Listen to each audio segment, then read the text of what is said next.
Here we are, unfortunately, another Tisha B'Av, where we hear so much about sinas chinam, ahavas chinam. We hear many different reasons and ways to be misaken and why the Beis Mikdash was destroyed, how we can rebuild it, many different angles.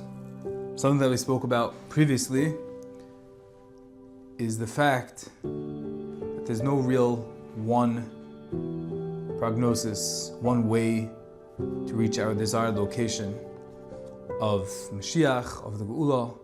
Rather, we quoted the Gemara that tells us, Echad HaMarba ve'Echad HaMamet, HaKol she'echad meliba l'shem shamayim. Whether you increase, whether you decrease, a little bit, a lot.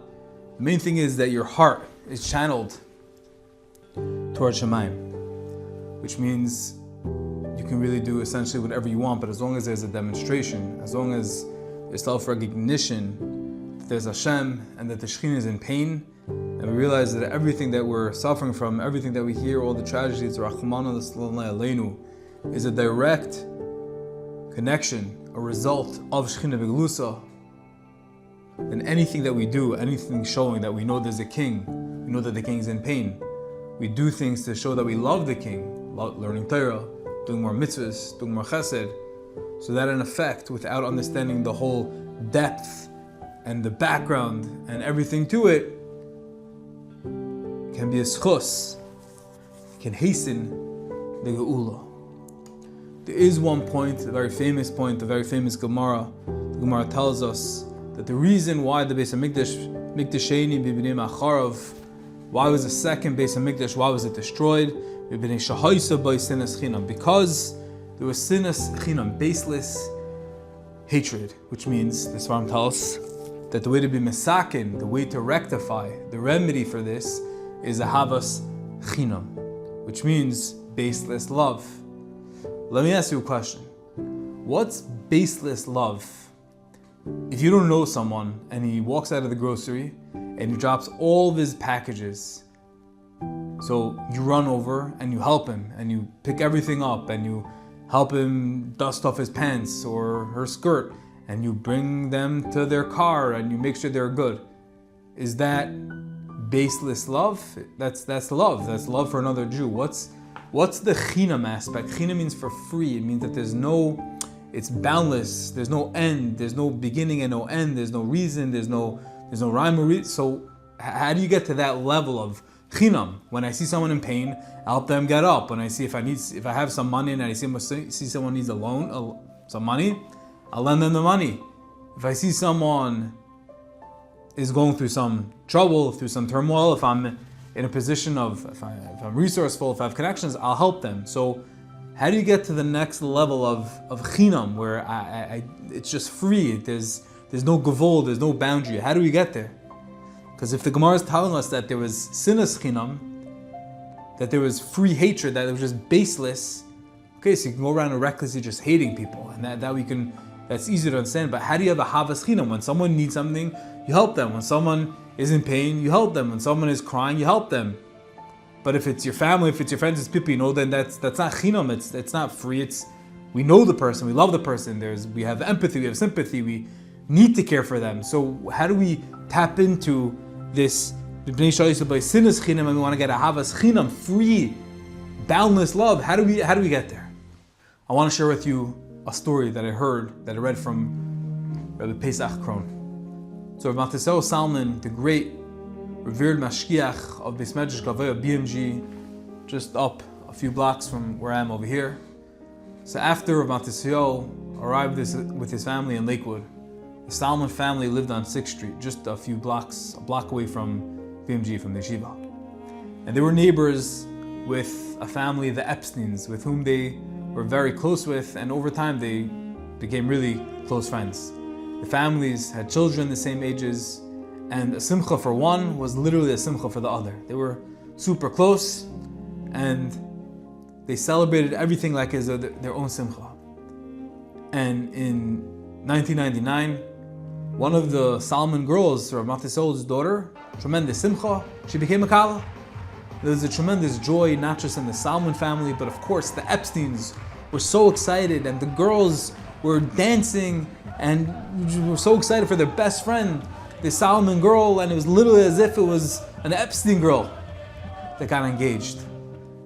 But very tragically, a few weeks later, just a few weeks before Rosh Hashanah, terrible news. Rabbi Shimon Epstein was a tremendous Talmid Chacham himself, and Askin had suddenly passed away. And his family, of course, was so sad, and began the Avelis period. And obviously, halacha dictates that the children would not be allowed to attend the Solomon Chasana, which was tremendously sad. Obviously, nothing like losing a father, but they were so excited for this great simcha, and now they weren't able to go. This added an additional tremendous level of pain to their unexpected loss. The wedding simply wouldn't be the same without the Epstein children. Of course, it would be a great simcha, but it just wasn't going to be what it was expected without the Epsteins.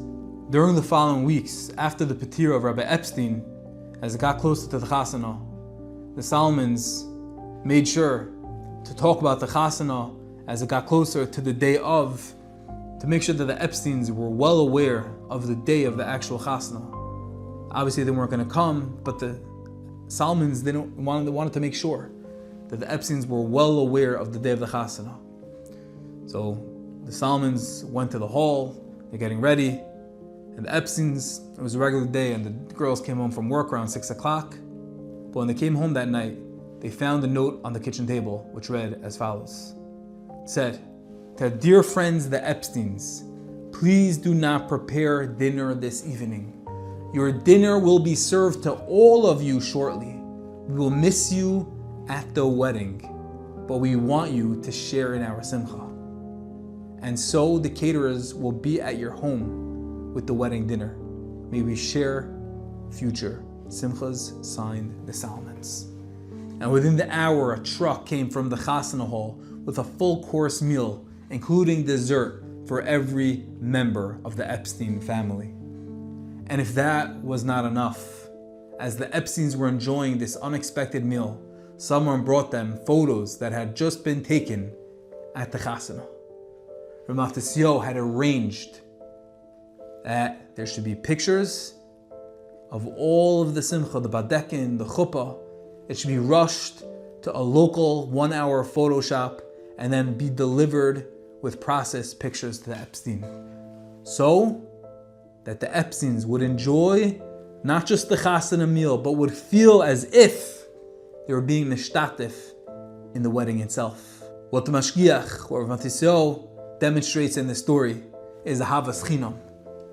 Yes, they were in pain, but he had no chiyuv of sending them food from the Chasana hall. He had no chiyuv of, during his own daughter's simcha, to go and make sure that there should be photos being developed live as the Chasana is happening, the badekin, the dancing, the chuppah, to make sure that they feel a part of the simcha. But he did it anyway. Why? Because that is ahavas chinam. That's free, boundless, no any sort of gavul, no boundaries. It's just ceaseless love. Tisha was burning with love of ahavas chinam for another yid, for another family, for these children who would not be in attendance at the Chasana. And he made sure to make them feel as if nothing was happening without them. We all have opportunities. We all know people. We all have relationships. And we can just get through them. We can just maintain them. Or we can pound them. We can just elevate them with ceaseless love. Make sure that there's ahavas chinam in that relationship. Whether it's sending someone something in a time of pain, a gift, a note, showing them that they're important. It doesn't have to be expensive. Showing them that you care. That ceaseless love when you don't have to. It doesn't have to be the guy who drops all this stuff. It doesn't have to be the lady that fell in the street. It could be someone you already know, someone you already love, but just show them more ahavas chinam.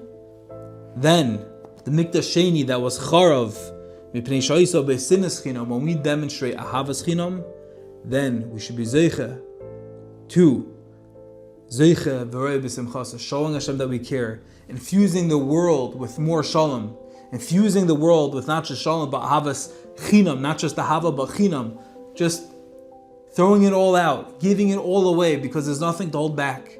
Because the more I give, the more I get. Ahava, and ahava, when I give, I get. Love, when I love others, I'm going to get others. I'll feel better. I'll feel like I'm enhancing the world. I'll feel like I'm elevating the world. I feel like I'm sanctifying the world because Hashem gives us chinam. Hashem gives us without any bill, without any strings attached. And when we do that to others, not only are we going in Hashem's ways of alach b'derachav, but we're also making the world a better place. Because when we work on havas chinam, giving to others without any credit, without any cheshbonos, without any thoughts and tit for tat and expectations, and what are you going to do for me? Then not only will our nitzchis be better, but our olam hazeh, this world will be better, because it'll be a place of Mashiach, it'll be a place of Beis HaMikdash. May it come very soon. May everything, all that we do be a schos. When we do these things today, when we do these things tomorrow, and as we go through the year, we shouldn't come next year to Tisha B'Av, because all that havas chinam should be the bricks and the building to the Beis HaMikdash that we so badly want and need. May we zeiche to see it very soon.